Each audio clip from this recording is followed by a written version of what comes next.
Welcome to News Brief on Global Television, coming to you from Nigeria's capital, Abuja. I am Uyi Agumofwebe.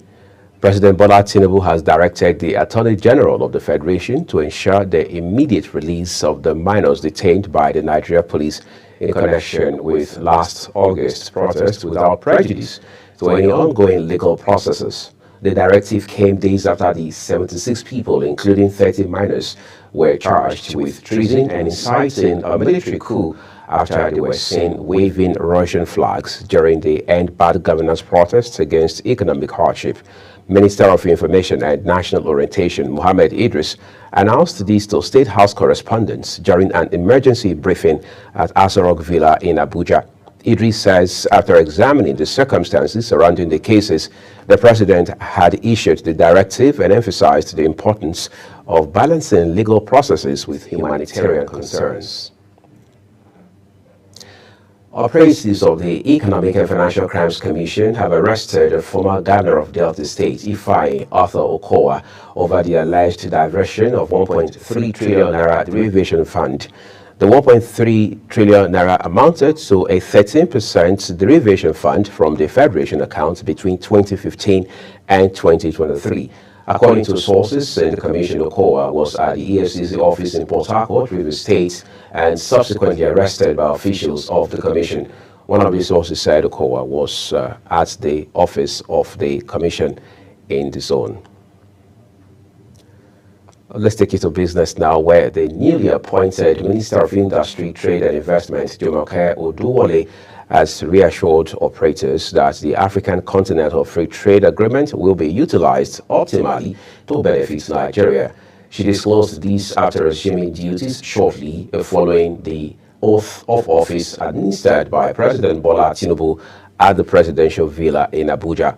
This came as international businesses comprising exhibitors at the Lagos International Trade Fair 2024 complained that Nigeria is facing challenges in actualizing the African Continental Free Trade Agreement, stressing the border inefficiencies had continued to hinder cross-border trade. In her address, Oduwole emphasized the need to reverse Nigeria's trade policies to create competitive jobs for the nation's youth.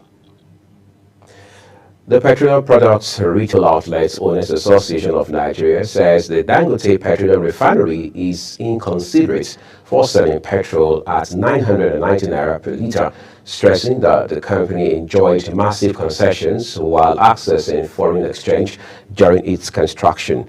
The association also insisted that imported petrol is cheaper than the 990 naira to the litre price of Dangote petrol, as major marketers recently revealed that the landing cost of imported petrol as of October 31, 2024 was 978 naira per litre.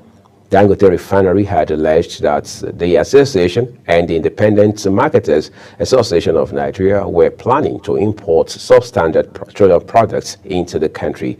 Reacting to this in a statement, the Petron Publicity Secretary, Joseph Obele, insisted they will sell less than the current selling rates of premium motor spirits, popularly called petrol in Nigeria, when granted an import license by the Nigerian Midstream and Downstream Petroleum Regulatory Agency. On the foreign scene, Director General, National Financial Investigation Agency in Equatorial Guinea, Batista Egonga, has been arrested for allegedly recording over 400 sex tapes of the wives of notable people in the country. The scandal emerged in the course of a fraud investigation against the 54-year-old economist, which resulted in the search of his house and office on impromptu notice by ANIF officials who came across several CDs that later revealed his sexcapades with different married women.